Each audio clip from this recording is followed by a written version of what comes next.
Oi, oi, oi. Vamos falar de um tema, gente, que à medida que a gente vai avançando nos estudos, a gente percebe que os estudos de psicologia, né? A gente percebe que a base, pelo menos da abordagem que eu escolhi, que é a psicanálise, é muito simples. A leitura de Freud é muito simples. Pra você ter uma ideia, é, o livro que eu vou usar como base para o meu trabalho de conclusão de curso se chama O Mal-Estar da Civilização, né? Aí quando fala o mal-estar da civilização, você imagina que ele vai falar sobre política, que ele vai falar de geologia, que ele vai falar da, do capitalismo. Não, na verdade, isso que é lindo, a simplicidade. E a gente sofre é no simples mesmo, sabe? Tem uma frase que diz assim: ser feliz é simples, o difícil é ser tão simples. E a gente percebe isso nas obras de Freud. Então, assim, no livro Mal-Estar da Civilização, inclusive eu acessei ele hoje porque a minha orientadora devolveu o meu trabalho para eu corrigir e ela disse que nunca ouviu isso nas obras de Freud. Aí eu tive que. Eu peguei, porque eu já tinha lido, peguei o livro, eu fui lá na marcação, porque essa marcação, olha só, como foi especial para mim. E eu mandei para ela, falei, como assim nunca ouviu, querida? Como assim nunca ouviu? Onde que você estava que não ouviu? Para Freud, no Mal-Estar da Civilização, que ele escreveu lá em 1930, são três o Mal-Estar da Civilização. O primeiro, o que nos causa sofrimento é o fato de nós sermos tão frágeis. O nosso corpo é muito frágil. A qualquer momento eu posso ser acometida por uma doença, entende? A qualquer momento eu posso comer alguma coisa que me faça mal.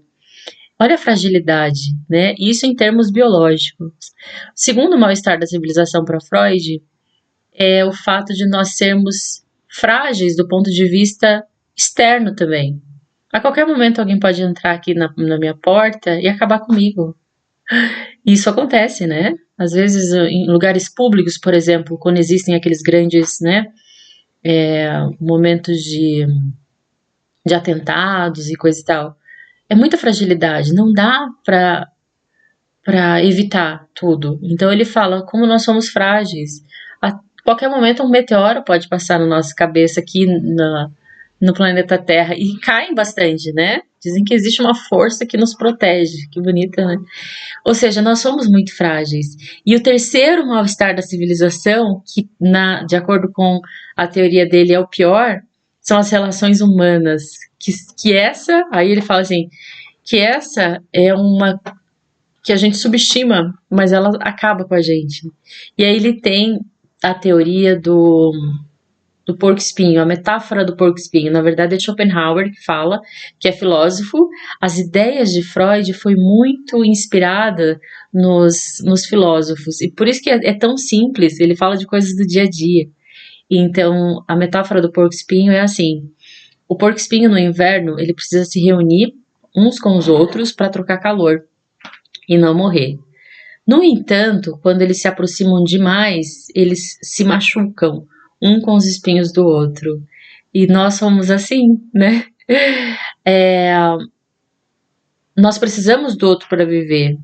O ser humano, ele só se torna humano no convívio com os outros. Você já parou para pensar isso? Já viu aquelas histórias de crianças que foram abandonadas, por exemplo, numa mata, numa floresta e sobreviveram? Não tem casos que a criança sobreviveu com lobos, com macacos. A história do Tarzan tem essa prerrogativa, tem esse pensamento. E se uma criança for abandonada da civilização, ela não se torna humana.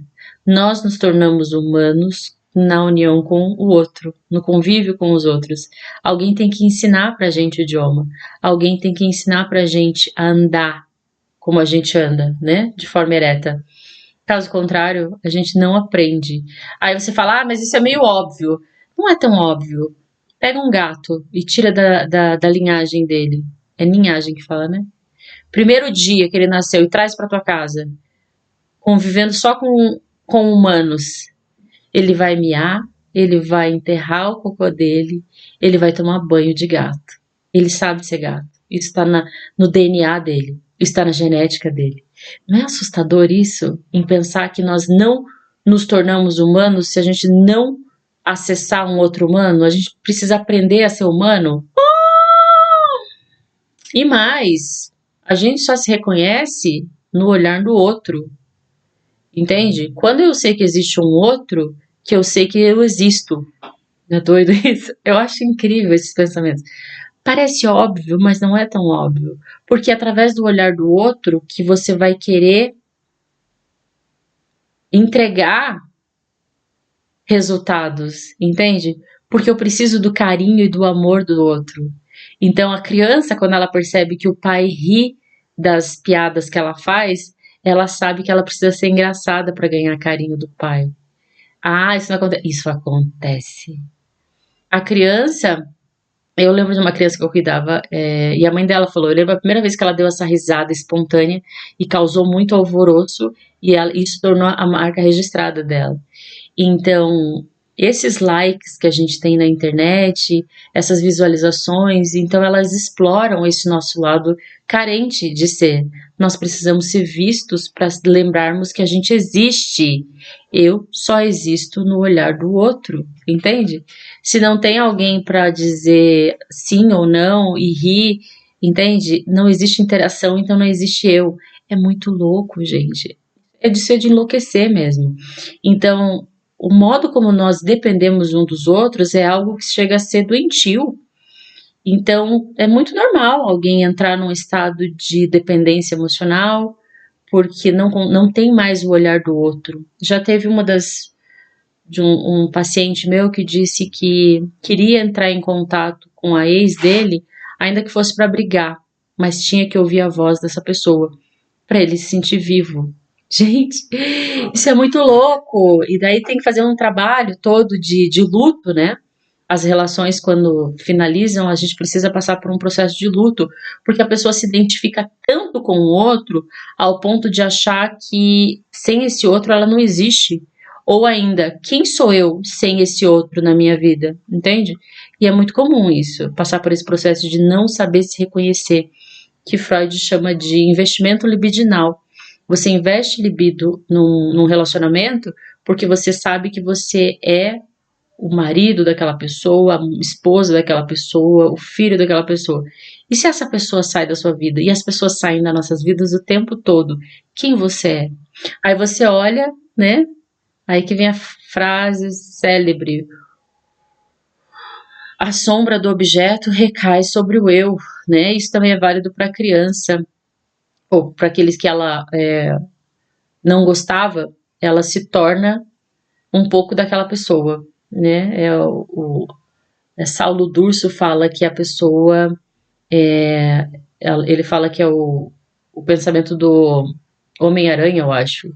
Não, o Batman, que ele quer dar medo para os outros naquilo que ele tem medo, que era de morcego, era uma coisa assim. Então, de forma geral, isso acontece com as crianças. Aquilo que ela mais temia no outro, ela acaba desenvolvendo como ferramenta de defesa, né? E tem várias camadas desse processo. Então, ser humano é lindo, é maravilhoso e é muito complexo, ao mesmo tempo é muito simples. É muito simples, mas a gente está muito vinculado ao outro. Enfim, tudo isso para dizer do mal-estar da civilização de Freud, que um dos mal-estares, que para ele é o pior, são as relações humanas. Até que ponto eu me envolvo nesse relacionamento e até que ponto eu evito o relacionamento para não ser vulnerável. Porque estar no relacionamento exige vulnerabilidade, mas ao mesmo tempo você pode estar sendo manipulado e conduzido pela outra pessoa. E se isso acontecer, o que você faz?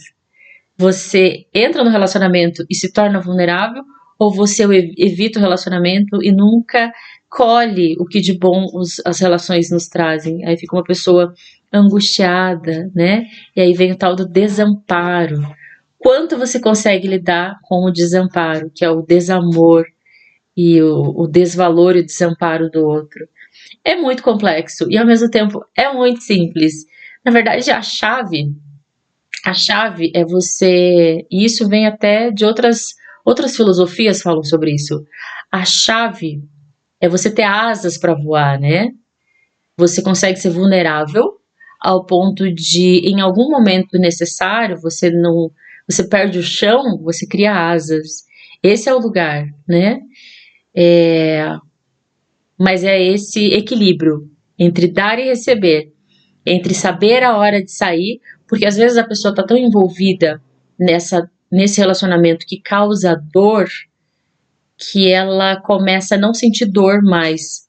Mas ela está sendo ferida e machucada, ela está sangrando, mas ela está ali segurando esse relacionamento. Mal sabe ela que ela está sangrando, só que não dói mais, porque ela criou mecanismos para não olhar para si sem aquela pessoa. Então, exige muita vulnerabilidade e muita força para estar no relacionamento. E não é só relacionamentos amorosos, qualquer tipo de relacionamento. Porque o desejo do outro, em algum momento, ele vai contrariar o seu, né? Dentro da minha ferida narcísica que a gente fala, eu gostaria que a pessoa que eu amo agisse de tal forma, né? Isso acontece muito nas relações amorosas. Eu tenho um compromisso com essa pessoa, logo ela tem que ser fiel a mim. Mas a partir do momento que essa pessoa resolve seguir o desejo dela, e o desejo dela talvez não te inclua, é errado ou é certo? E se ela o fizer, o que você faz? Né? Às vezes acontece isso. Ah, eu já vi uma paciente, ele tinha um compromisso comigo e ele assumiu esse compromisso e ele tinha que ser o mesmo até que a morte nos separe. Mas ele mudou o caminho, ele mudou o desejo. E aí, o que você faz? Você sai desse relacionamento ou você fica esperando essa pessoa se tornar aquilo que você quer que ela seja, né?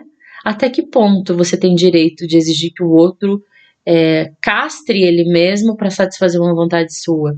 E isso dentro do consultório é muito doloroso, porque as pessoas vão para análise para mudar o outro. Não, porque eu estou num relacionamento e ele quebrou o compromisso comigo.